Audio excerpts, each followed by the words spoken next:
लोकसभेतील विरोधी पक्षनेते राहुल गांधी हे हायड्रोजन बॉम्बबद्दल बोलत आहेत. त्यांनी पत्रकार परिषद घेऊन महाराष्ट्रातील राजुरा विधानसभा मतदारसंघातील मतचोरीविषयी गंभीर आरोप केले आणि पुरावे सादर केलेत. मित्रांनो, त्यांनी पुरावे सादर केलेल्या राजुरा विधानसभेत मागच्या 3 इलेक्शनचे निर्णय रिझल्ट पाहिले तर असं दिसून येतं की इथे जे विनिंग गॅप आहे किंवा मतदानाचं पर्सेंटेज आहे ते 2 ते 3 हजाराच्या दरम्यान राहिलं आहे. म्हणजे 2014 ची निवडणूक असेल, 2019 ची असेल, 24 ची असेल. 14 मध्ये 2200च्या आसपास गॅप होता जिंकलेल्या उमेदवारांमध्ये आणि हरलेल्या उमेदवारांमध्ये. त्यानंतर 19 मध्ये तो 2500च्या आसपास होता आणि 2024 मध्ये 3000च्या आसपास होता. आता एकदा तिथे भाजपचा उमेदवार 2014 ची लाट तुम्हाला सर्वांना माहित असेल निवडून आलेला, 19 मध्ये काँग्रेसचा उमेदवार निवडून आलाय आणि आता 24 मध्ये पुन्हा एकदा भाजपचा उमेदवार निवडून आलाय. तर राहुल गांधी ज्या पद्धतीची माहिती प्रोव्हाइड करतायत किंवा पत्रकार परिषद घेऊन इथे वोट चोरी झाली, तिथे वोट चोरी झाली हे सांगत असतायत, त्यावेळेला त्यांच्या समर्थकांनी जे महाराष्ट्रात आता या विधानसभा मतदारसंघाबद्दल बोललेत राहुल गांधी राजुरा, तर तिथल्या समर्थकांनी 6000 मतदान जे काही वाढवलं गेलं असेल किंवा कमी करून नवीन ऍड केलं असेल हे बूथ लेवलला चेक करणं काही अवघड नाहीये. त्यांचे जे कार्यकर्ते असतील त्यांना, तर त्यांनी ते 1 on 1 चेक करावं आणि त्याच्यानंतर न्यायालयात जावं आणि त्याच्यावरती केस टाकावी. त्यानंतर सर्वांना कळेल, कारण की हायड्रोजन बॉम्ब आहे किंवा आम्ही असं टाकणार आहे, आम्ही तसं ते बोलणार आहे, हे जर राहुल गांधी सतत करत राहतील आणि अशाच पद्धतीच्या पत्रकार परिषदेत होतील त्यांचे किंवा प्रेझेंटेशन होतील. त्यांचं पहिलं प्रेझेंटेशन आपल्याला सुद्धा आवडलेलं, आम्ही सुद्धा त्यांना ॲप्रिशिएट केलं. पण याच पद्धतीनं जर ते होत राहील तर त्याचा तोटा हा राहुल गांधींनाच होणार आहे आणि लोकांना त्यांच्या या गोष्टींवरती तेवढं असं तथ्य दिसणार नाही असं वाटतं.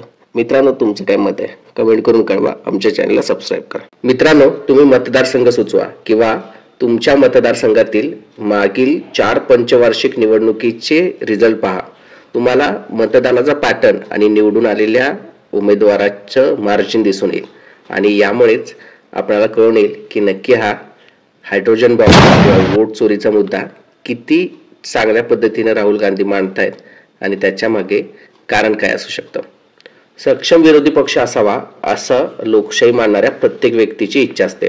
पण जर विरोधी पक्षनेता या प्रेझेंटेशन पद्धतीनं पत्रकार परिषद घेऊन लोकांची मते आपल्याकडे खेचण्याचा प्रयत्न करत असेल तर त्याला तेवढं यश येणार नाही. पुण्यातील हडपसर आणि वडगाव शेरी या विधानसभा मतदारसंघाचं उदाहरण घ्या. हे दोन्ही मतदारसंघ शेजारी आहेत. हडपसरमध्ये तुम्हाला दिसून येईल की अजित पवार गटाचे चेतन तुपे निवडून आलेत, तर त्यांच्या शेजारी असणाऱ्या विधानसभा मतदारसंघात वडगाव शेरीमध्ये शरद पवार गटाचे उमेदवार हे निवडून आलेले आहेत आणि त्यांचं मार्जिन ही खूपच कमी आहे. आणि सेम पॅटर्न वडगाव शेरी मतदारसंघात मागच्या वेळी होता. तसंच ज्यावेळी सक्षम उमेदवार हडपसर मतदारसंघात होता त्यावेळी मतदानाचं मार्जिन हे खूप कमी होतं.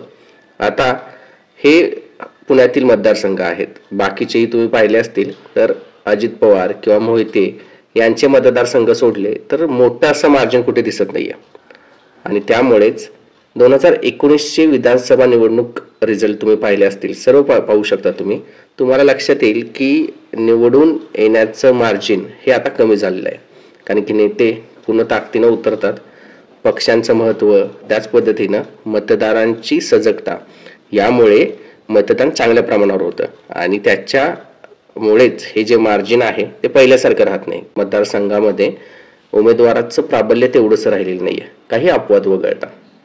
बहुसंख्य मतदारसंघात हे मार्जिन तुम्हाला 10 ते 30 हजारपेक्षा कमी दिसेल.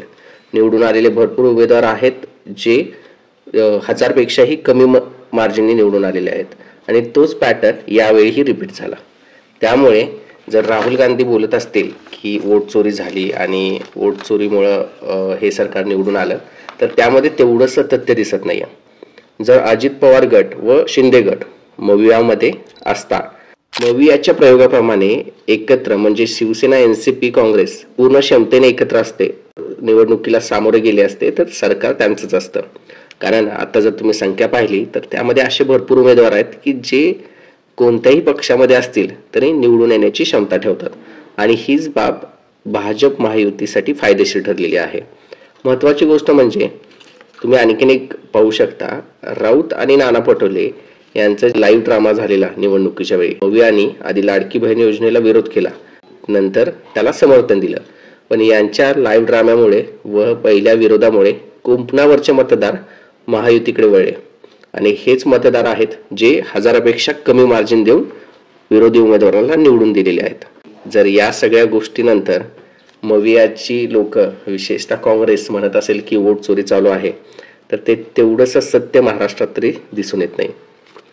तरीही सर्वांना वाटत असेल की वोट चोरी झालीच आहे, तर एक विचार करा, कमेंटमध्ये तुम्हाला जो उमेदवार वाटतोय वोट चोरीमुळे निवडून येतोय त्याचा मतदारसंघ आणि नाव लिहा.